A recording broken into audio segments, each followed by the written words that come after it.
RBI को लेकर के जितना भी आरबीआई का डिटेल्स टॉपिक होता है वो सारा चीजें देखेंगे, यानी कि आरबीआई के जो टूल्स है, आरबीआई का वर्क क्या है, आरबीआई का गवर्नर्स कौन कौन है, जितनी भी आपको इन्फॉर्मेशन एग्जाम की पॉइंट ऑफ व्यू से जरूरी है वो सारी चीजें आज हम लोग पढ़ लेंगे। ठीक है, तो आइए स्टार्ट करते हैं वीडियो आरबीआई को लेकर के।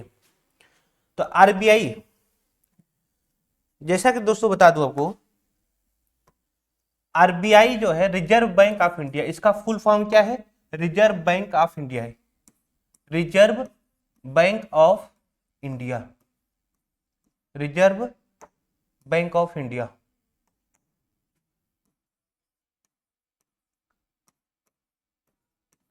बैंक ऑफ इंडिया ये है आरबीआई का आपका जो लोगो,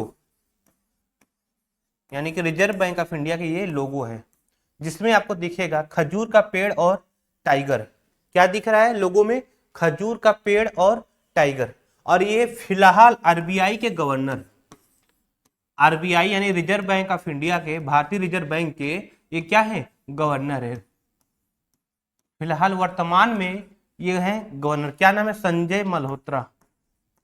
संजय मल्होत्रा जो है फिलहाल में यानी वर्तमान में क्या है? आरबीआई के गवर्नर है। कौन? संजय मल्होत्रा। संजय मल्होत्रा जो है वर्तमान समय में आरबीआई के गवर्नर है। इसके पहले शक्तिकांता दास थे। कौन थे? शक्तिकांता दास थे। ये अभी दिसंबर 2024 में ही नियुक्त हुए हैं। कब दोस्तों? दिसंबर 2024 में नियुक्त किए गए हैं आरबीआई के गवर्नर। कौन? संजय मल्होत्रा। तो आइए आगे बढ़ते हैं आरबीआई को लेकर के। तो आरबीआई के जो लोगो है वो क्या है? खजूर का पेड़ है वह टाइगर। खजूर का पेड़ व टाइगर, जैसा हमने पिक्चर्स में देखा कि आरबीआई के लोगो क्या है? खजूर का पेड़ व टाइगर।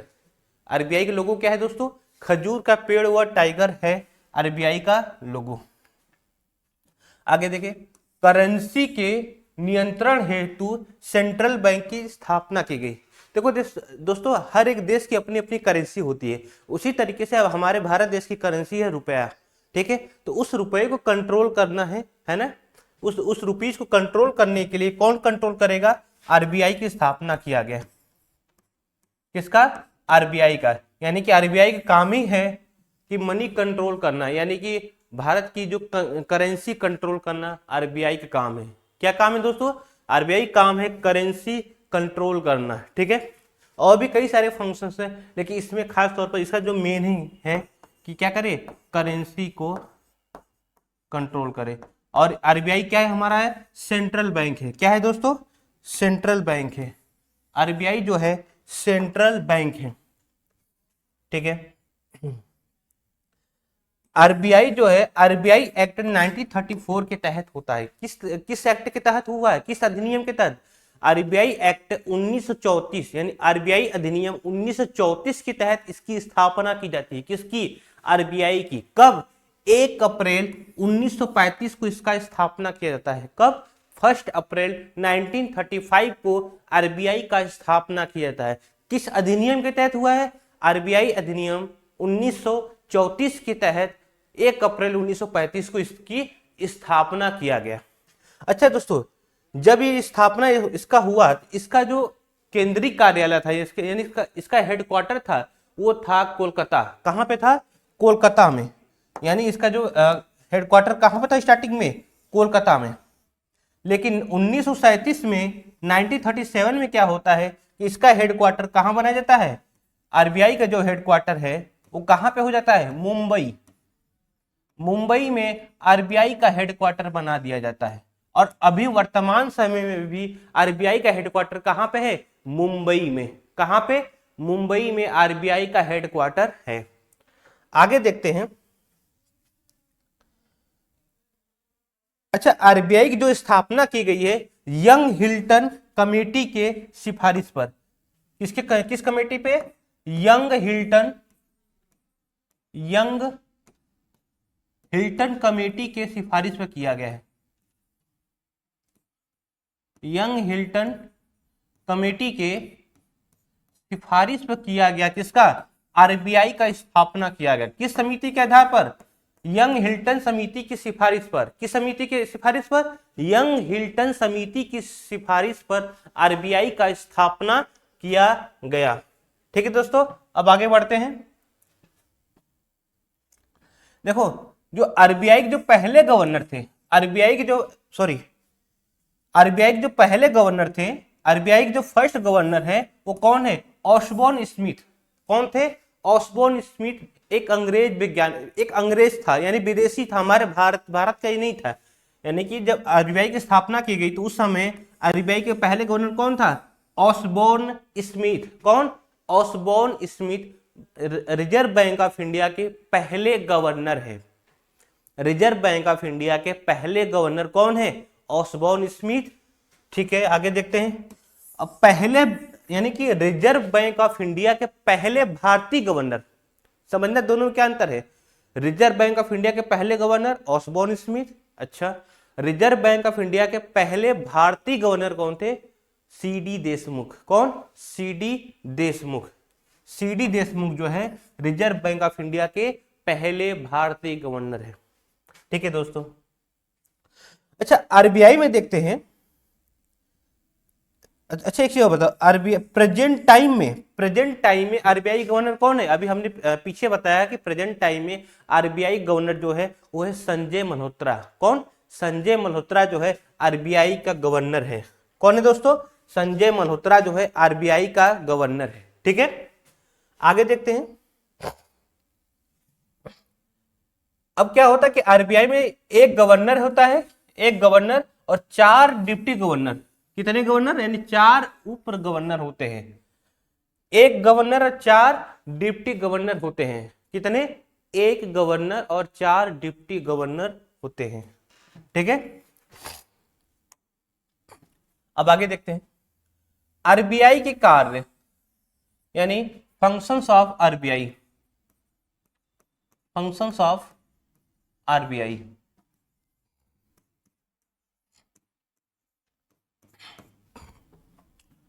अब देखो, फंक्शन आरबीआई के कार्य देखते हैं। तो आरबीआई के कार्य क्या क्या है?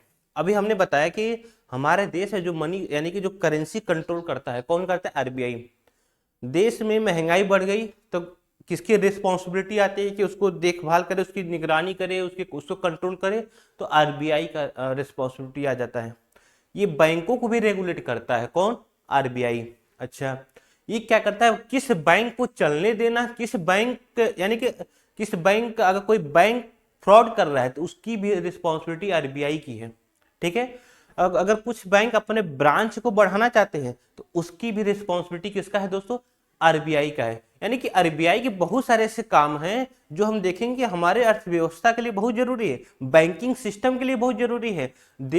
हमारे देश की जो गवर्नमेंट है उसको अपने पॉलिसी मेकिंग या पॉलिसी इंप्लीमेंट, समाज कल्याण का काम करने के लिए भी बहुत जरूरी है। आरबीआई का जो भी फंक्शंस है, आरबीआई का प्रोसीजर, ये बहुत जरूरी है कि ये सारे काम सही से करे, है ना। तो आइए उस चीज को हम लोग देखते हैं। ठीक है, तो देखो, आरबीआई 2 काम करता है। एक मात्रात्मक कार्य यानी कि क्वांटिटेटिव फंक्शन, ठीक है।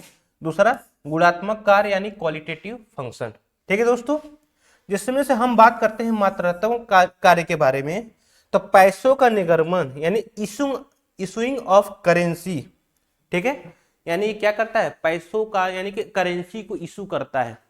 करेंसी को इशू का, यानी करेंसी को इशू करना आरबीआई का काम है। हमने एक चीज देख लिया कि आरबीआई का काम क्या है भाई।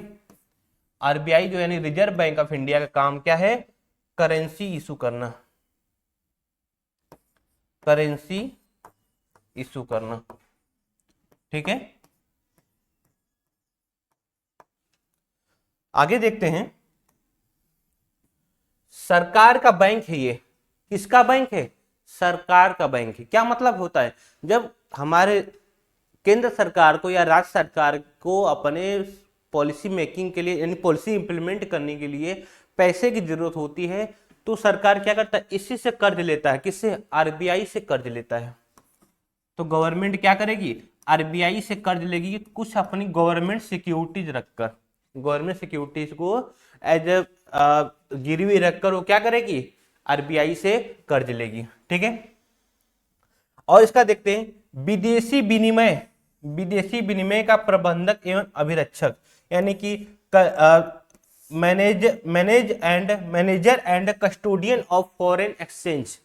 थोड़ा समझिए इस चीज को, हम लोग इसको थोड़ा डिटेल में आगे पढ़ेंगे। यानी क्या है, manager and custodian of foreign exchange का काम, ठीक है।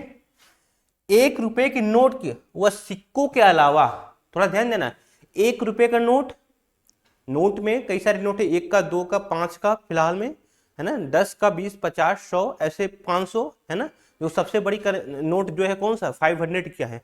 यानी कि 1 रुपए के नोट को छोड़ दिया जाए और जितने भी सिक्के हैं, जितने भी हमारे इस मार्केट में कॉइन्स चल रहे हैं, सबको छोड़कर बाकी जितनी भी नोट हैं, यानी सब नोट में 1 रुपए के नोट को छोड़ दो, बाकी सभी का प्रिंटिंग का काम कौन करता है, आरबीआई।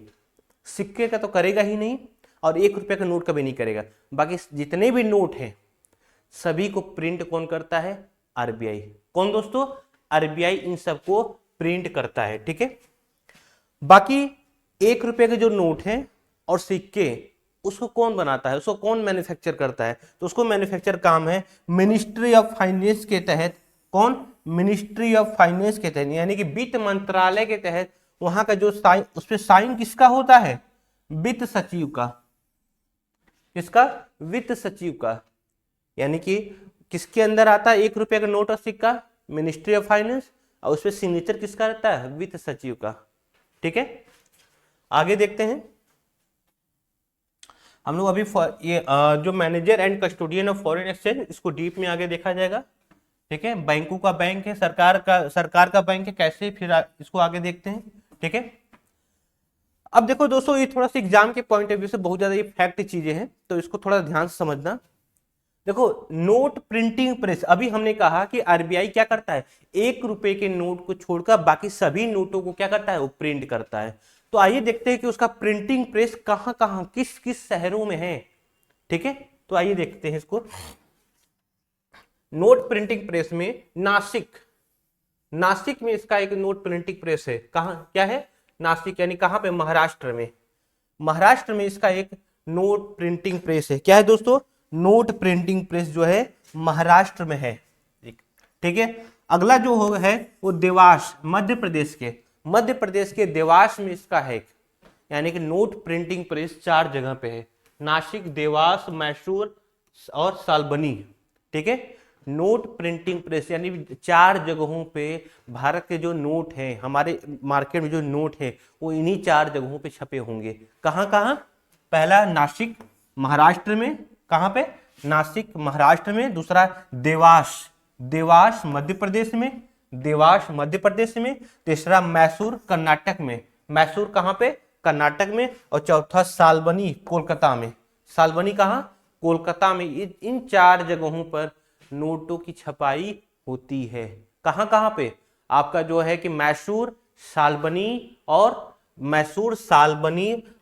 देवास, मैसूर, सालबनी, देवास और नासिक, मैसूर, सालबनी, देवास और नासिक, इन 4 जगहों पर नोटों की छपाई की जाती है, ठीक है दोस्तों। आगे बढ़ते हैं। अच्छा, हमने नोटों की छपाई देख लिया, अब सिक्के कहां बनते हैं। सिक्के जो बनता है नोएडा, कहां, उत्तर प्रदेश में, ठीक है, नोएडा उत्तर प्रदेश में, हैदराबाद में, मुंबई, कोलकाता।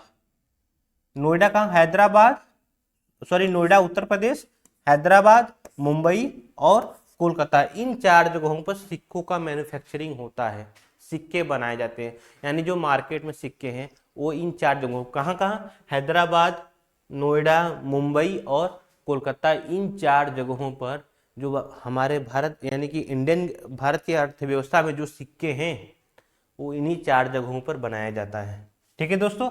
आगे बढ़ते हैं। अच्छा, एक चीज देखो,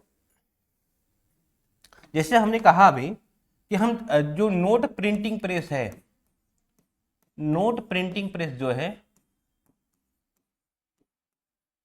उन 4 जगहों पे है ना। तो क्या अपने मन से कुछ भी कोई लिमिट है उसका, यानी कि इन प्रेसों का कोई लिमिट है कितना छापेंगे नोट।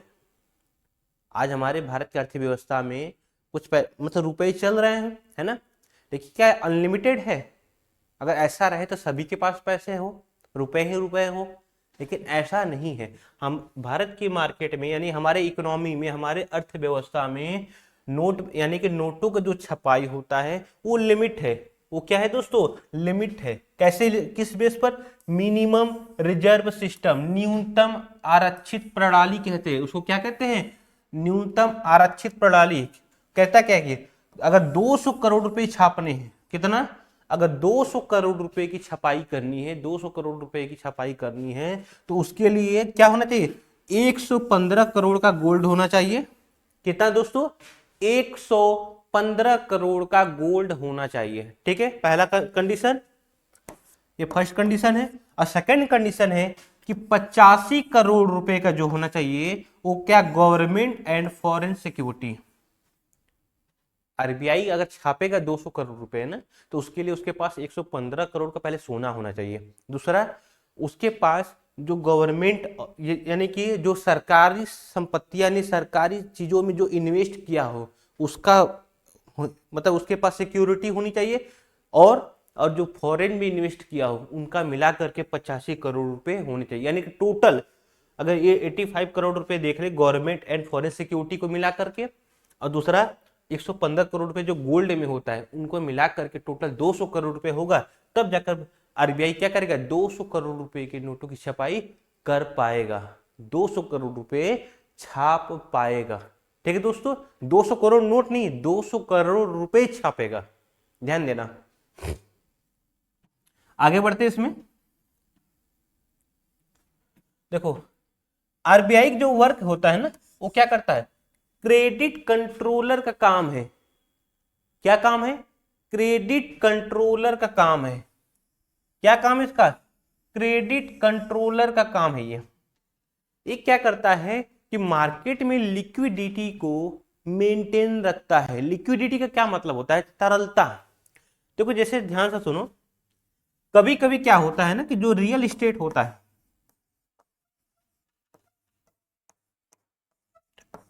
रियल एस्टेट सेक्टर में थोड़ा ध्यान देखना, कुछ प्रॉपर्टीज किसी ने बाई किया है ना, कोई प्रॉपर्टीज को बाई करना चाह रहा है, ठीक है, लेकिन इस समय हो सकता है कि प्रॉपर्टीज को बाई कर मतलब कि प्रॉपर्टीज को बाई करने के लिए हो सकता है जो अगला लोन ले जाए, है ना, ठीक है, होम लोन लेता है या फिर जो भी लोन ले वो प्रॉपर्टी लोन ले वो, तो क्या करेगा?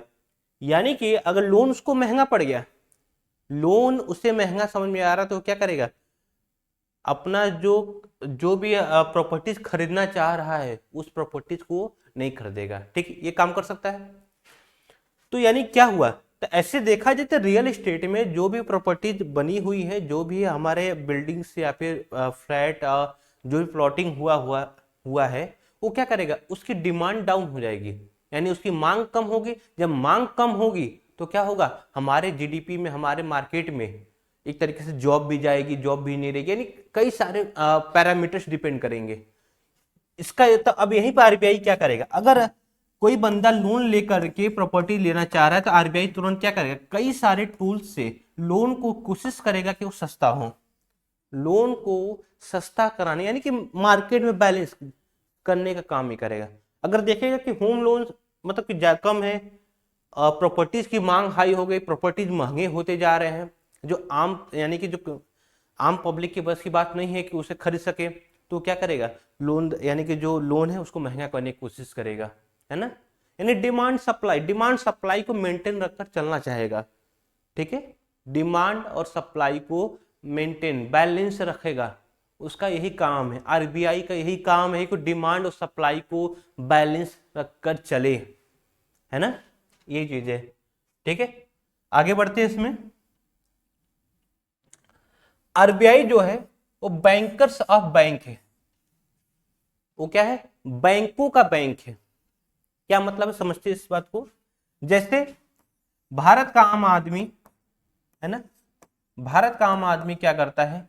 अपने जो भी बैंकिंग हैबिट्स को, बैंकिंग एक्टिविटी को पूरा करने के लिए किसी कमर्शियल बैंक के पास जाता है, ठीक है, किसी कमर्शियल बैंक के पास जाता है, तो यहां पर दो काम करेगा, या तो वो डिपॉजिट करेगा, दो काम करेगा, या तो वो डिपॉजिट करेगा, है ना, या तो वो लोन लेगा, बैंकिंग हैबिट्स में नॉर्मली यही होता है, ठीक है। तो या तो वो क्या कर रहा है, डिपॉजिट कर रहा है, या फिर वो लोन ले रहा है। अच्छा, तो अब देखो क्या करेगा, यानी कि सारे के सारे ट्रांजेक्शन सारे के सारे बैंक करने दे रहे हैं। अगर मान लो बैंक इनको लोन दे रहा है, बैंक अपने कंज्यूमर को अगर लोन प्रोवाइड करा रहा है, तो उस बैंक के पास, उस कमर्शियल बैंक के पास वो पैसे कहां से आ रहे हैं, वो आरबीआई से ले रहा है। किसे ले रहा है, आरबीआई से ले रहा है, रिजर्व बैंक ऑफ इंडिया से। और रिजर्व बैंक ऑफ इंडिया इसको लाइसेंस भी देती है कि तुम बैंकिंग का काम, बैंक यानी कि बैंकिंग यानी फाइनेंशियल वर्क करो, गांव गांव में लोकल दुराज तक लोगों तक बैंकिंग का जो वर्क है इजीली पहुंचे। इसलिए आरबीआई क्या करता है, इन्हें रेगुलेट करते रहता है, इन्हें चेक करते रहता है कि क्या कोई भी बैंक ऐसा तो नहीं कि अपने कंज्यूमर के साथ धोखा कर रहा है। ठीक है दोस्तों, तो यानी कि क्या है, बैंकों का बैंक है, इसमें कई सारी चीजें देखेंगे, उन्हें चलने देना है या नहीं। यानी देखो थोड़ा देखना, अगर न्यू ब्रांच खोलना है, न्यू ब्रांच खोलना है तब भी आरबीआई से परमिशन चाहिए। अगर मान लो एसबीआई चाहता है, एसबीआई चाहता है कि हम, एसबीआई क्या करे, एक नया ब्रांच खोले किसी एक शहर में। मान लो कि एसबीआई ने क्या किया हुआ है, एक्स सिटी में अपना ब्रांच खोलने के लिए खोलना चाह रहा है, लेकिन उसे खोलने के लिए पहले उसे आरबीआई से परमिशन लेना होगा, आरबीआई से परमिशन लेना होगा, यानी रिजर्व बैंक ऑफ इंडिया से परमिशन लेना होगा। यानी परमिशन, यानी अगर वो लाइसेंस, अगर परमिशन देगा कि हाँ तुम ब्रांच खोलो, तभी एक्स सिटी में वो ब्रांच खोल पाएगा, या एक्स लोकेशन पे वो एसबीआई अपना ब्रांच खोल पाएगा। यानी कई सारे, यानी बैंकों को लाइसेंस देना, फिर बैंकों को रेगुलेट करना, फिर बैंकों को उनके ब्रांच खोलना, फिर बैंकों को बंद भी कर देना। अगर वो सही से क्राइटेरिया में नहीं बैठ रहे हैं, अगर वो बैंकिंग यानी आरबीआई के जो रूल्स है उसको फॉलो नहीं कर रहे हैं, तो क्या करेगा, तो आरबीआई उन बैंकों पर स्ट्रिक्ट एक्शन लेगा। समझ में आया? यानी देखो सीधा सीधा पूरा जो सिस्टम बना हुआ है वो क्या बना है,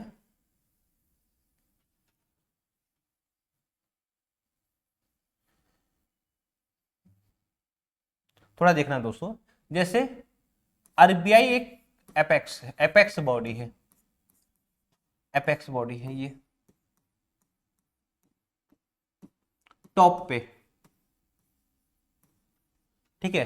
अब थोड़ा देखना है, उसके बाद आप क्या जाएंगे, एसबीआई, ये सब commercial bank, SBI, PNB, union bank of India, ठीक है, union bank of India, axis bank, axis bank, और भी कई सारे ऐसे जो भारत में बैंक्स चल रहे हैं, प्राइवेट सेक्टर से लेकर के गवर्नमेंट सेक्टर से लेकर के, तो सभी बैंक्स को क्या करेगा, अब एसबीआई के कुछ, एसबीआई के अपने एक कंज्यूमर्स होंगे, एसबीआई के कंज्यूमर्स होंगे, है ना। उसी तरीके से पीएनबी का कंज्यूमर्स होगा, उसी तरीके से यूबीआई का कंज्यूमर्स होगा, यानी यूनियन बैंक ऑफ इंडिया का होगा, उसी तरीके से एक्सिस बैंक का कंज्यूमर्स होगा। अब थोड़ा ध्यान दो कि अब आरबीआई देख रहा है कि जिससे आरबीआई क्या करेगा, एक एपेक्स बॉडी है, हर एक कंज्यूमर को अपने यहाँ, तो ऐसा तो है नहीं कि सबको कहेगा तुम मेरे कंज्यूमर से बन जाओ। इसने क्या किया है, एक मीडिएटर रख लिया है, किसको, इन सब बैंकों को, इन सब कमर्शियल बैंकों को, किसे, इन सब कमर्शियल बैंक जो हैं, इन्हें, ये सब क्या है, कमर्शियल बैंक, ये एक तरीके से मीडिएटर का काम कर रहे हैं। ये जो कमर्शियल बैंक है वो क्या कर रहे हैं, मीडिएटर काम कर रहे हैं, ठीक है। ये सब क्या कर रहे हैं, एक मीडिएटर काम कर रहे हैं, कौन, ये सारे कमर्शियल बैंक, ठीक है, जो आरबीआई और कंज्यूमर के बीच में एक कनेक्ट करते हैं, एक कनेक्टिविटी बनाते हैं। आरबीआई डायरेक्ट इन तक नहीं पहुंचता है, लेकिन आरबीआई इनके थ्रू इन तक पहुंचता है। आरबीआई जो है इन कमर्शियल बैंकों के थ्रू इन तक पहुंचता है, ठीक है दोस्तों। तो आगे देखते हैं इन सब चीजों में, यानी क्या कर रहा है आरबीआई, ध्यान रखता है कि भाई एक्सिस बैंक कल के एक्सिस बैंक कल के किसी अपने किसी भी कंज्यूमर के साथ फ्रॉड ना करे। वही काम यूबीआई पे फिर रेगुलेट करेगा, सबको रेगुलेट करेगा, इन्हें एक गाइडलाइंस देता रहेगा कि हाँ आपको ये काम करना है, आपको ये ब्रांच चलानी है, यहाँ पर अगर आपको यहाँ ब्रांच चलानी है तो आप हमसे लाइसेंस लो, हमसे परमिशन लो। उसके बाद आगे हम लोग देखेंगे कितने सारे टूल्स से इनको कंट्रोल करता है। हम देखेंगे रेपो रेट के थ्रू कैसे कंट्रोल करता है, सीआरआर के थ्रू कैसे करता है, एसएलआर के थ्रू कैसे करता है, ओपन मार्केट ऑपरेशन के तहत कैसे करता है। कई सारे टूल्स ऐसे हैं जो आरबीआई क्या करता है, इन्फ्लेशन को कंट्रोल करना, डिफ्लेशन कंट्रोल करना, प्लस इन सब कमर्शियल बैंकों को कंट्रोल करना। ठीक है दोस्तों, तो ये सारे काम आरबीआई के हैं। अच्छा, अब देखो क्या है, कह रहा है कि आरबीआई जो है डेप्ट मैनेजर है of bankers of government, of bankers and government. थोड़ा देखो एक चीज, आरबीआई जो है ये कह रहा है कि आरबीआई अगर गवर्नमेंट को पैसे चाहिए, गवर्नमेंट को पैसे चाहिए या फिर बैंक को चाहिए, बैंक्स को चाहिए, कर्ज चाहिए, तो बैंक गवर्नमेंट से कहेगा, आरबीआई कहेगा कि ठीक है मैं तुमको लोन देता हूं, तो मैं तुम्हें कर्ज देता हूं, तुम उसके बदले में कुछ सिक्योरिटीज गिरवी रखो, कुछ कोलेट्रल दो, है ना, कुछ सिक्योरिटीज, कुछ गवर्नमेंट सिक्योरिटीज लेगा, उससे क्या लेगा, गवर्नमेंट सिक्योरिटीज लेगा, सिक्योरिटी लेगा। उसी तरीके से बैंक से भी दोस्तों, बैंक से भी कहेगा कि अगर तुम्हें लोन चाहिए तो हम क्या देंगे, कुछ हमें गवर्नमेंट सिक्योरिटी दो, और जितने की गवर्नमेंट सिक्योरिटी उसी के हिसाब से वो क्या करेगा, इन्हें कर्ज देगा, इन्हें लोन प्रोवाइड कराएगा, किसे, गवर्नमेंट या फिर बैंक्स को। ठीक है दोस्तों, तो हमने एक चीज देख लिया कि हाँ आरबीआई क्या है, डेप्ट मैनेजर है बैंकर्स और गवर्नमेंट का। आगे देखते हैं। अच्छा, गवर्नमेंट सिक्योरिटी क्या होती है, हम लोग देख चुके हैं, कई बार जान चुके हैं गवर्नमेंट सिक्योरिटी क्या होती है, कि जो कोई भी गवर्नमेंट प्रॉपर्टी में, जैसे देखो थोड़ा समझना एग्जांपल के थ्रू, ए नाम का कोई एक पर्सन है, ए नाम ने किसी यानी कि एलआईसी से लेकर के कुछ ऐसे जगह इन्वेस्ट किया जो सरकारी प्रॉपर्टी, जो गवर्नमेंट प्रॉपर्टी हो, जो क्या हो, गवर्नमेंट प्रॉपर्टी में इन्वेस्ट किया है, गवर्नमेंट प्रॉपर्टी में वो क्या किया हो, इन्वेस्ट किया हो। ए ने क्या किया, गवर्नमेंट प्रॉपर्टी में इन्वेस्ट कर दिया, ठीक है, ए ने क्या किया, गवर्नमेंट प्रॉपर्टी में 100 रुपए का मान लो इन्वेस्टमेंट किया, ठीक है, 100 रुपीज का इन्वेस्टमेंट किया। अब क्या होगा, ए जाएगा किसी बैंक के पास, एसबीआई के पास जाएगा, है ना, एसबीआई के पास जाएगा, एसबीआई से कहेगा, एसबीआई हमें क्या चाहिए, हमें तुम लोन दो, हमें तुम लोन दो, है ना। जब ये एसबीआई इसको लोन प्रोवाइड कराएगा तो इसके बदले में कुछ गिरवी मांगेगा, तो ये चाहे तो अपनी गवर्नमेंट प्रॉपर्टी इसको दे सकता है, एज गिरवी के तौर पे इसे गवर्नमेंट प्रॉपर्टी देगा, और एसबीआई इसे ले लेगा, इसे एक्सेप्ट करेगा, क्योंकि गवर्नमेंट प्रॉपर्टी से बड़ा सिक्योरिटी कुछ नहीं हो सकता, है ना। आपकी पर्सनल प्रॉपर्टी खत्म हो सकती है, लेकिन गवर्नमेंट की जो प्रॉपर्टी है वो हमेशा रहेगी, चाहे किसी भी पॉलिटिकल पार्टी की गवर्नमेंट हो, वो जो भी आपकी गवर्नमेंट प्रॉपर्टी तो कहीं जाने वाली नहीं है। इसलिए एसबीआई एक पूरी तरीके से कॉन्फिडेंसी, पूरा विश्वास के साथ इस ए नाम के पर्सन को क्या करेगा, लोन प्रोवाइड कर देगा। इसी तरीके से आरबीआई भी क्या करता है, गवर्नमेंट सिक्योरिटी में इन्वेस्ट करता रहता है। कौन, आरबीआई। आरबीआई क्या करेगा, आरबीआई दोस्तों क्या करेगा, थोड़ा ध्यान देखना, आरबीआई क्या करेगा, गवर्नमेंट सिक्योरिटी में इन्वेस्ट करेगा, गवर्नमेंट सिक्योरिटी में, अगर उसके पास पैसे तो गवर्नमेंट सिक्योरिटी में इन्वेस्ट करेगा, या फिर जो फॉरेन में इन्वेस्ट कर देगा, किसी ऐसे जगह फॉरेन यानी किसी विदेशी सरकार के प्रॉपर्टी में इन्वेस्ट कर देगा। और बोल देते हैं जैसे कि सभी बैंक्स भी करते हैं गवर्नमेंट सिक्योरिटी में इन्वेस्ट, सभी बैंक्स भी करते हैं गवर्नमेंट सिक्योरिटी में इन्वेस्ट।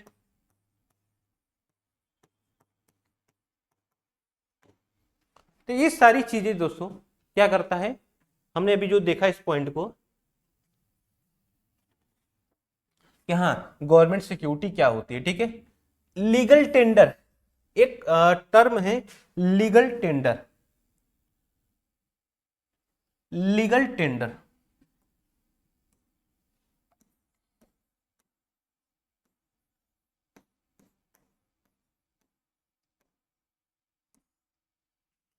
अब देखो लीगल टेंडर शब्द क्या होता है। जैसे देखो कि 2016 में हमारे देश में डिमोनेटाइजेशन होता है ना। अच्छा, देखना लीगल टेंडर का कहानी क्या है। अगर मान लो कि ये कोई नोट है, सपोज 500 रुपीज का पुराना नोट है, 500 रुपए का पुराना नोट है। ठीक है, अब क्या हुआ कि लीगल टेंडर वही माना जाएगा। थोड़ा ध्यान समझना, इसकी कंडीशन क्या है लीगल टेंडर की। लीगल टेंडर उसी को माना जाएगा उस चीज पर या तो उस देश का किंग का साइन हो, किंग का साइन हो, या फिर सेंट्रल बैंक का साइन हो, या फिर गवर्नमेंट का साइन हो। ठीक है, और दूसरा प्रेजेंट टाइम में वो वैलिड हो, प्रेजेंट टाइम में वो क्या हो, वैलिड हो, प्रेजेंट टाइम में क्या हो, वैलिड हो, है ना। वो प्रेजेंट टाइम में क्या हो दोस्तों, वैलिड हो, मार्केट में चल रहे हो, उसको लीगल टेंडर कहते हैं। क्या कहते हैं, लीगल टेंडर कहते हैं। प्रेजेंट टाइम में वैलिड हो, या फिर उस पर सिग्नेचर होना चाहिए किसका, या तो किंग या क्वीन का, या फिर सेंट्रल बैंक का, या फिर गवर्नमेंट का, किसी एक ऐसी अथॉरिटी का, है ना, गवर्नमेंट में से किसी एक ऐसी अथॉरिटी का। अच्छा, तो एक चीज जान लो, जैसे हमारे गवर्नमेंट में फाइनेंस मिनिस्ट्री के अंतर्गत जो आपका वित्त सचिव आता है, जो 1 रुपए के नोट पर साइन करता है ना, तो ये सब चीजों को तो हमने देखा कि प्रेजेंट टाइम में वैलिड होना चाहिए। तो अब एग्जांपल लेते हैं 500 रुपए, 100 रुपीज, 500 रुपीज के नोट को जो पुराना है। तो बताओ वो इस समय, अब जब पुराने नोटों को देखोगे तो उस पर देखोगे सेंट्रल बैंक यानी आरबीआई के गवर्नर का लिखा रहेगा कि मैं धारक को इतने रुपए अदा करने का वचन देता हूं, नीचे साइन रहेगा, है ना, नीचे लिखा ही रहेगा और साइन भी रहेगा। तो थोड़ा ध्यान से देखना दोस्तों, यानी कि आरबीआई ने उसको अप्रूव किया कि नहीं, यानी कि एक कंडीशन पे हुआ कि हाँ भाई वहां पर साइन है, उस नोट पे पुराने 500 रुपए के नोट पर साइन है, किसका, आरबीआई के गवर्नर का। उन्होंने वचन भी दिया है, प्रॉमिस भी किया हुआ है कि हम इतने पैसे आपको देते हैं। ठीक है, लेकिन दोस्तों क्या वो नोट प्रेजेंट टाइम में वैलिड है, क्या वो नोट आज के समय में मार्केट में चल रही हमारी अर्थव्यवस्था में है, उसका सर्कुलेशन भारत की इकोनॉमी में है, नहीं, इसलिए कहेंगे वो लीगल टेंडर नहीं है। वो क्या, वो लीगल टेंडर नहीं। तो लीगल टेंडर कौन, जो इस समय, यानी लीगल टेंडर के 2 शर्तें हमने देख लिया कि किंग या क्वीन द्वारा इशू किया जाना चाहिए, या फिर सेंट्रल बैंक के द्वारा, या फिर गवर्नमेंट कोई ऐसी अथॉरिटी के द्वारा, या फिर जो, यानी ये कंडीशन ये हो गया। दूसरा कंडीशन हो गया कि प्रेजेंट टाइम में वैलिड होना चाहिए। अब इसी बेस पर हम बात करते हैं क्रिप्टो करेंसी को लेकर के। क्रिप्टो करेंसी, तो बताओ दोस्तों क्रिप्टो करेंसी जो है वो क्या लीगल टेंडर है कि नहीं। तो दोस्तों देखो, क्रिप्टो करेंसी पर किसी भी देश की गवर्नमेंट, किसी भी देश की गवर्नमेंट रेगुलेट नहीं करती है क्रिप्टो करेंसी को। किसी भी देश की गवर्नमेंट रेगुलेट नहीं करती है क्रिप्टो करेंसी को। ठीक है, यानी कि हम कह सकते हैं क्रिप्टो करेंसी जो है लीगल टेंडर नहीं है, क्योंकि यहां पर ना तो सेंट्रल बैंक उसको रेगुलेट कर रहा है, ना तो हमारे देश का आरबीआई या फिर किसी और अदर देश को, जो अदर कंट्री के जो भी सेंट्रल बैंक हो, वो भी रेगुलेट नहीं कर रहे हैं। यानी सीधी सी बात है कि क्रिप्टो करेंसी क्या लीगल टेंडर नहीं है।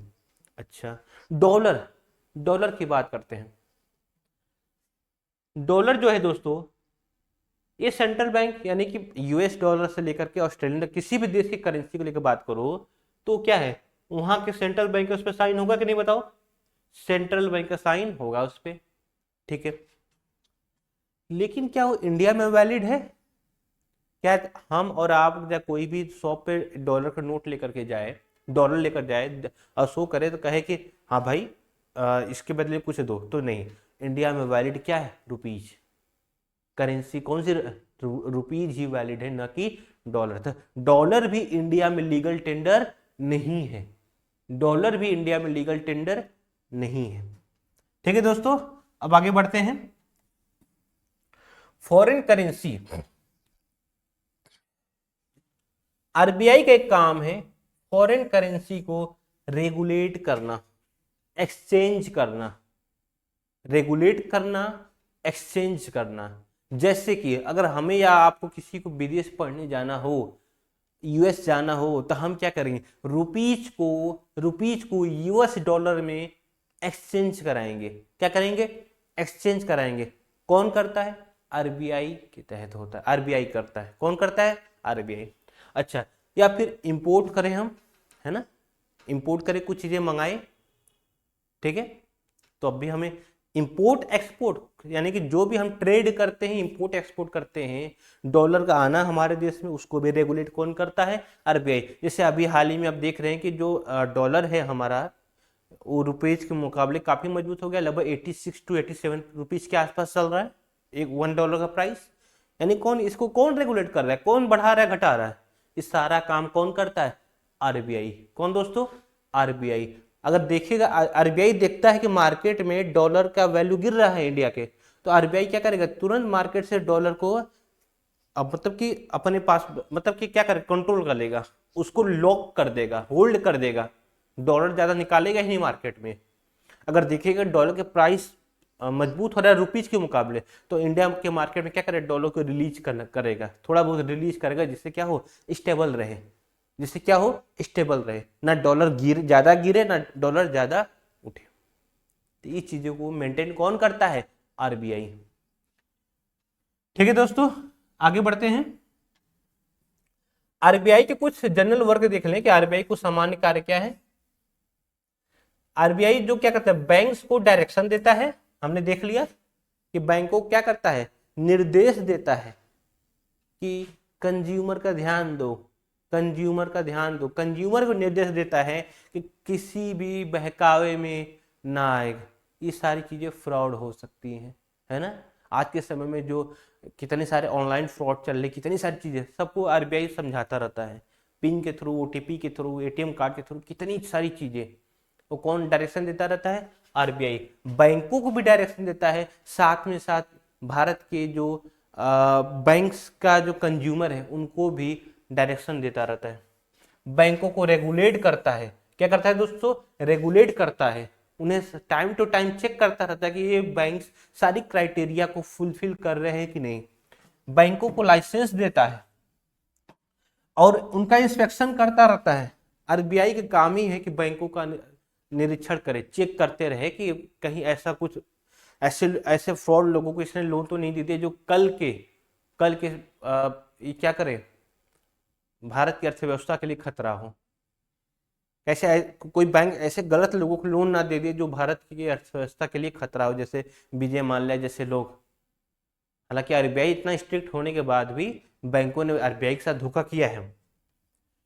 एक्सपेंशन ऑफ ब्रांच, उस यानी किसी भी कमर्शियल बैंक है, यानी उस बैंक का ब्रांच बढ़ाना, वो कौन करेगा, आरबीआई के तहत ही। किसी बैंक को बंद करना, अगर कोई बैंक क्राइटेरिया फुलफिल नहीं कर रहा है, हमें डाउट है कि बैंक वो क्या करेगा, बैंक रन कर जाएगा, बैंक भाग जाएगा, तो वो क्या करेगा, बैंक को बंद कर देगा और उसके जितने भी पैसे हैं उसको जब्त कर लेगा। ठीक है। और बैंकिंग हैबिट को बढ़ाना, लोगों में बैंकिंग हैबिट को बढ़ाना। जैसे आज के समय में, इसके समय में जो चल रहा है कैशलेस ट्रांजेक्शन, कैशलेस ट्रांजेक्शन जो चल रहा है दोस्तों, वो क्या है, इसी का देन है। कैशलेस ट्रांजेक्शन को बढ़ाया देना, है ना, बैंकिंग हैबिट को बढ़ावा देना, बैंकिंग हैबिट को बढ़ावा देना है, बहुत बड़ा शब्द है। लोगों के अंदर, हम भारतीयों के लोगों के अंदर हार्ड कैश ज्यादा रहता है, हम लोग कैश के थ्रू सभी काम करते हैं, लेकिन उसकी वजह से हमारे इकोनॉमी पे कितना डिप्रेशन आता है, कितना प्रभाव आता है, कितना कितना बड़ा इम्पैक्ट डालता है जो हम लोग कैश के थ्रू ट्रांजेक्शन, कैश के थ्रू सब अपना खरीदते बेचते हैं, है ना। उससे आपका टैक्स चोरी से लेकर के जो छपाई में जो पैसे खर्च होते हैं उसको लेकर के, प्लस चोरी से लेकर मतलब कितनी सारी चीजें जो हम लोग कैश में ट्रांजेक्शन करें उसका निगेटिव इम्पैक्ट है ना। तो बैंकिंग हैबिट्स इसीलिए दिया जा रहा है कि देश के हर एक लोगों तक वो कोशिश करें कि बैंकिंग हैबिट्स यानी बैंकों का यूज करें। लेकिन उस बैंकों को भी, जो बैंक आप बना रहे हैं, आप कह रहे हैं कि आप बैंकिंग हैबिट्स को यूज करो, तो उससे भी आरबीआई की रिस्पॉन्सिबिलिटी आ जाती है कि एक ऐसी ट्रांसपेरेंसी लाए कि हाँ हमें और आपको बैंकों पर भरोसा हो। ऐसा ना हो कि पीएनबी के साथ जैसा हुआ, कितने लोगों ने फ्रॉड करके चले गए, क्या हुआ? कुछ नहीं हुआ। हमें और आपको ही टैक्स के थ्रू किसी न किसी तरीके से भरना पड़ा उसको, है ना। तो इस चीज ये भी आरबीआई की भी रिस्पॉन्सिबिलिटी बनती है कि हाँ भाई, अगर पब्लिक के बीच में आरबीआई बैंकों के ऊपर से ट्रस्ट उतर गया है तो उसको मैनेज कौन करेगा? उस ट्रस्ट को वापस लाने का काम कौन करेगा? आरबीआई काम है। ठीक है दोस्तों, आगे बढ़ते हैं। मॉनेटरी पॉलिसी मेन यही है दोस्तों, हमारे इकोनॉमी में सारा का सारा मेन काम यही कौन करता है? आरबीआई ही करता है। क्या काम? Monetary policy. मॉनेटरी पॉलिसी वो ऐसे ऐसे पॉलिसी ला करके बैंकों को रेगुलेट करता है। हमारे जो इन्फ्लेशन यानी कि मुद्रास्फीति बढ़ जाती है, महंगाई बढ़ जाती है, उसको कंट्रोल करता है। कितनी सारे ऐसे काम हैं जो हम मॉनेटरी पॉलिसी को पढ़ेंगे, इसमें कितने सारे ऐसे ऐसे टूल्स होंगे। मॉनेटरी पॉलिसी में कितने सारे ऐसे ऐसे टूल्स होंगे जहां पर हम जानेंगे, जिसको हिंदी में कहते हैं मौद्रिक नीति। क्या कहते हैं दोस्तों मॉनेटरी पॉलिसी को? मौद्रिक नीति कहते हैं। क्या कहते हैं? मौद्रिक नीति। ठीक है, आइए देखते हैं दोस्तों। देखो इस मॉनेटरी पॉलिसी को बनाने के लिए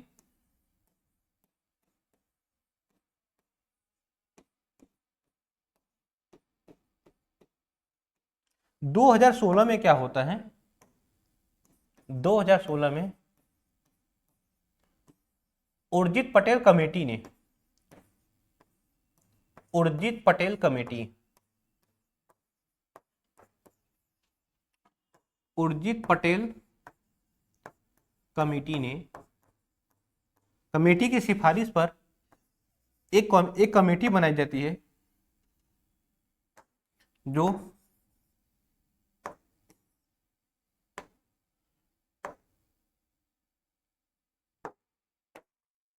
मॉनेटरी पॉलिसी कमेटी कहते हैं, जिसे क्या कहते हैं? Monetary policy, monetary policy committee, MPC, MPC. किसके सिफारिश पर मॉनेटरी पॉलिसी कमेटी बनती है? उर्जित पटेल की सिफारिश पर। जो कि उर्जित पटेल कौन थे? ये आरबीआई के गवर्नर रह चुके हैं। उर्जित पटेल जो है आरबीआई के गवर्नर रह चुके हैं। जब भारत में नोटबंदी लागू होता है तो उस समय भारत के जो गवर्नर यानी सॉरी आरबीआई के जो गवर्नर थे वो कौन थे? उर्जित पटेल थे। यानी जब नया नोट आया होगा 500 और 2000 का, 500 और 2000 जब नोट आया होगा तो उस समय क्या था? उस समय उस नोटों पर किसका साइन रहा होगा? उर्जित पटेल का, है ना। तो देखो 2016 में क्या करते हैं, उर्जित पटेल कमेटी ने सिफारिश दिया कि हम मॉनेटरी पॉलिसी कमेटी बनाई जाए। ये कितने मेंबर्स का होगा? ये 6 मेंबर्स का होता है। कितने दोस्तों? 6 मेंबर्स बॉडी है ये, 6 मेंबर्स बॉडी है ये, 6 मेंबर्स बॉडी है। अच्छा, अब ध्यान से देखना, इस 6 मेंबर्स में ये जो 6 मेंबर होंगे, ये जो 6 मेंबर होंगे दोस्तों, ये जो 6 मेंबर्स होंगे एमपीसी में, किसमें? एमपीसी में, मॉनेटरी पॉलिसी कमेटी में जो 6 मेंबर होंगे वो 3 जो होंगे, 3 आरबीआई की तरफ से होंगे दोस्तों। किसकी तरफ से? 3 आरबीआई की तरफ से, और 3 लोग जो होंगे वो गवर्नमेंट की तरफ से होंगे। 3 लोग आरबीआई की तरफ से होंगे और 3 लोग गवर्नमेंट की तरफ से होंगे, जो क्या करेंगे? मॉनेटरी पॉलिसी कमेटी में के सदस्य होंगे। अच्छा ध्यान देना, जब 2016 में बनाया गया, 2016 में बनाया गया तो कहा गया कि साल में कम से कम 4 बार बैठकें होंगी इसकी, 4 बार, 4 टाइम्स बैठक होंगी। क्या कहा गया? कम से कम 4 बार बैठक होंगी। किसकी? एमपीसी का। किसका? मॉनेटरी पॉलिसी कमेटी का बैठक 4 बार होगा एक साल में। लेकिन प्रेजेंट टाइम में 6 बार हो रहा है। कितने बार? 6 बार हो रहा है। और इस एमपीसी का अध्यक्ष कौन होता है दोस्तों? मॉनेटरी पॉलिसी कमेटी का अध्यक्ष कौन होता है? वो होता है आरबीआई के गवर्नर। आरबीआई के गवर्नर जो होंगे वो मॉनेटरी पॉलिसी कमेटी के अध्यक्ष होंगे। कौन? आरबीआई के जो गवर्नर होंगे वो मॉनेटरी पॉलिसी कमेटी के अध्यक्ष होंगे। तो अगर सीधा सीधा सवाल कह दे कि वर्तमान समय में मॉनेटरी पॉलिसी कमेटी के अध्यक्ष कौन है, तो संजय मल्होत्रा, क्योंकि संजय मल्होत्रा ही आरबीआई के गवर्नर है। ठीक है दोस्तों, यहां तक क्लियर है कि नहीं सभी को? यहां तक क्लियर होगा। ठीक है, आगे बढ़ते हैं, देखते हैं इसका कुछ फैक्ट। तो यहाँ पर लिखा हुआ है एमपीसी कितने लोगों का बॉडी है? ये 6 मेंबर्स का हमने देख लिया है ना। ये साल में कम से कम 4 टाइम्स उस समय हुआ, लेकिन इस बार अभी फिलहाल कितनी बार हो रहा है? 6 बार। ठीक है, 3 मेंबर जो होंगे आरबीआई की तरफ से होंगे और 3 मेंबर जो होंगे गवर्नमेंट की तरफ से होंगे। ये 6 मेंबर्स की बॉडी है ये। ठीक है दोस्तों, अच्छा अब हम लोग क्या करेंगे? अच्छा, इसके अध्यक्ष कौन होगा? आरबीआई का गवर्नर ही इसका अध्यक्ष होगा। कौन? आरबीआई का गवर्नर ही मॉनेटरी पॉलिसी यानी एमपीसी का अध्यक्ष होगा। अब हम लोग क्या करेंगे? कुछ टर्म्स पढ़ेंगे। रेपो रेट, भाई एमपीसी मॉनेटरी पॉलिसी कमेटी करेगी क्या? रेपो रेट को कम ज्यादा करेगी, है ना।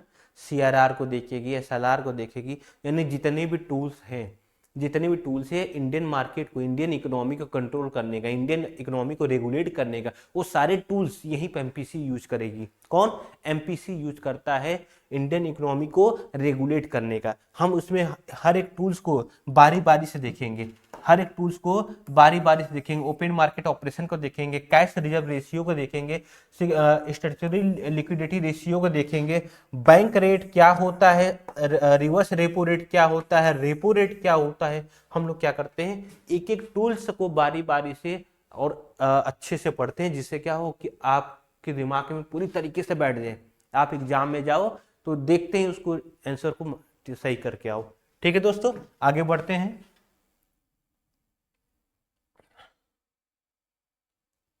अब देखो यहां पर थोड़ा सा और इसके बारे में देख लेते हैं। एमपीसी उर्जित पटेल कमेटी की सिफारिश पर 2016 में बनाया जाता है ना।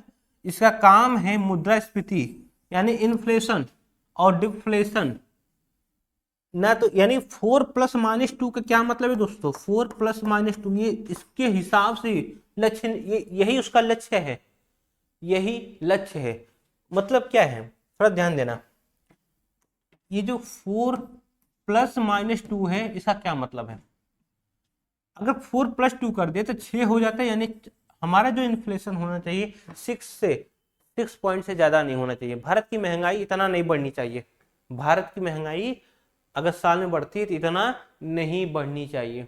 अगर आप जो है एक थैली में कुछ चीजें खरीद कर ला रहे हैं तो आपकी महंगाई में ऐसा नहीं कि उसमें क्या हो, आपका परचेसिंग पावर ही डाउन हो जाए, ऐसा नहीं, चीजें महंगी हो जाए, ऐसा नहीं होना चाहिए। यानी कि इससे ज्यादा नहीं होना चाहिए, इससे कम ही होना चाहिए। और -2 यानी अगर 4 में से -2 घटा दोगे तो 2 हो जाएगा, और इससे भी मतलब और इससे कम भी नहीं होनी चाहिए।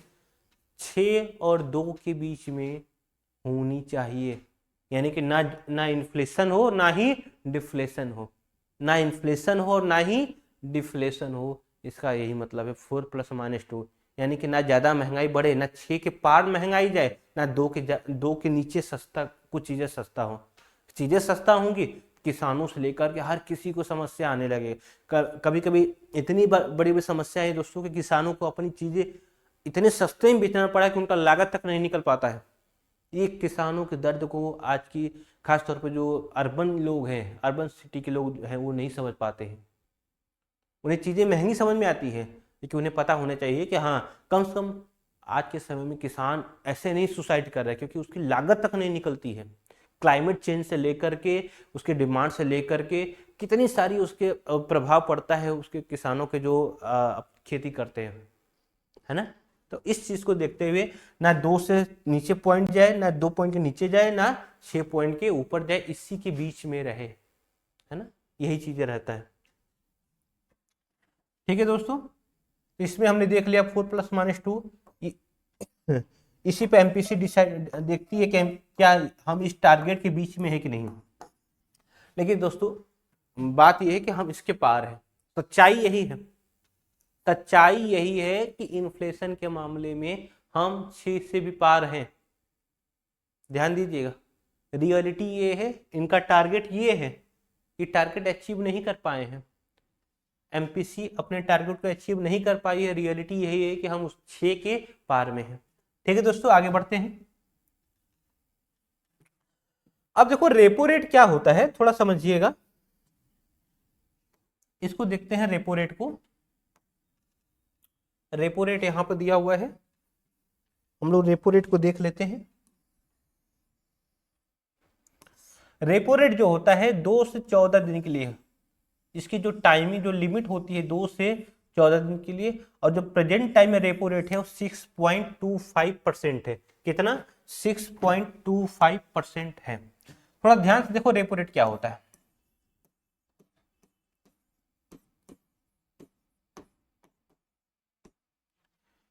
तो देखो दोस्तों, इसे रेपो दर कहते हैं। हिंदी में क्या कहते हैं? रेपो दर।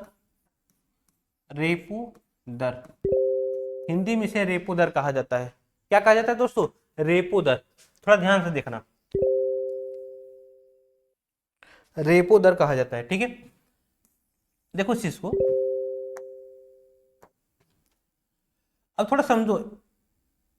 एक आम आदमी जैसे हम और आप गए किसके पास? बैंक के पास, किसी कमर्शियल बैंक के पास गए लोन के लिए। किसी कमर्शियल बैंक के पास गए लोन के लिए। ठीक है दोस्तों, अब क्या करेगा ये कमर्शियल बैंक? हमें हमें किसी एक रेट पर, किसी एक फिक्स्ड रेट पर लोन प्रोवाइड करेगा, किसी एक फिक्स्ड इंटरेस्ट रेट पर लोन देगा। कहेगा ठीक है, हम तुम्हें जो है 8% इंटरेस्ट रेट पर लोन देते हैं। 8%, यानी कि कमर्शियल बैंक ने क्या किया, इसको 8% के ब्याज दर पर लोन दिया। ठीक है, तो इसको हम क्या कहेंगे? ब्याज दर, इंटरेस्ट रेट कहेंगे। क्या कहेंगे दोस्तों? इंटरेस्ट रेट कहेंगे, ब्याज दर कहेंगे।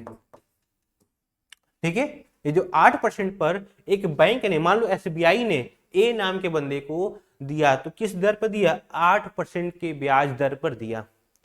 8% पर एनम, वार्षिक, है ना दोस्तों। लेकिन ध्यान देना, जब यही कमर्शियल बैंक, जब यही पीएनबी, एसबीआई, एक्सिस, यूबीआई जितने भी बैंक हैं वो जाएंगे किसके पास? आरबीआई के पास। आरबीआई के पास। भाई देखो, किसी भी बैंक के, किसी भी कमर्शियल बैंक के पास तो पैसा है नहीं, वो सब आरबीआई से ही लेकर के, यानी मीडिएटर हैं, कंज्यूमर तक पहुंचाएंगे, है ना, यही काम करेंगे। तो थोड़ा ध्यान देखना, ध्यान से देखना, जब कमर्शियल बैंक आरबीआई के पास जाएगा, जब कमर्शियल बैंक आरबीआई के पास जाएगा क्या लेने के लिए? वो पैसे लेने के लिए, यानी कि वो भी, अब कमर्शियल बैंक को जरूरत पड़ गया किस चीज का? लोन का। किस चीज की जरूरत पड़ गया? लोन का। किसके पास जाएगा? आरबीआई से मांगने के लिए। तो आरबीआई कहेगा ठीक है भाई, मैं तुमको देता हूं, मैं तुम्हें, आरबीआई इसको लोन देगा। किस रेट पर?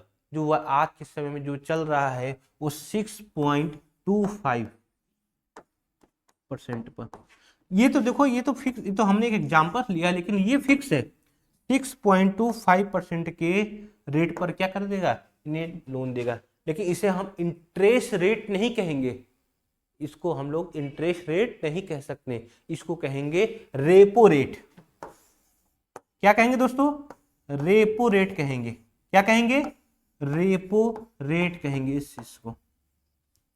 इसे क्या कहेंगे? रेपो रेट कहेंगे। ठीक है, यहां तक क्लियर है आप लोग को? यानी कि सीधी सी बात है, हम अगर बैंकों के पास जाते हैं तो हमें इंटरेस्ट रेट पर लोन देते हैं। बैंक अगर आरबीआई के पास जाएगा तो क्या करेगा? रेपो रेट उसको कहेंगे, उसको इंटरेस्ट रेट नहीं कहेंगे। क्या कहेंगे? रेपो रेट कहेंगे। क्या कहेंगे दोस्तों? रेपो रेट कहते हैं।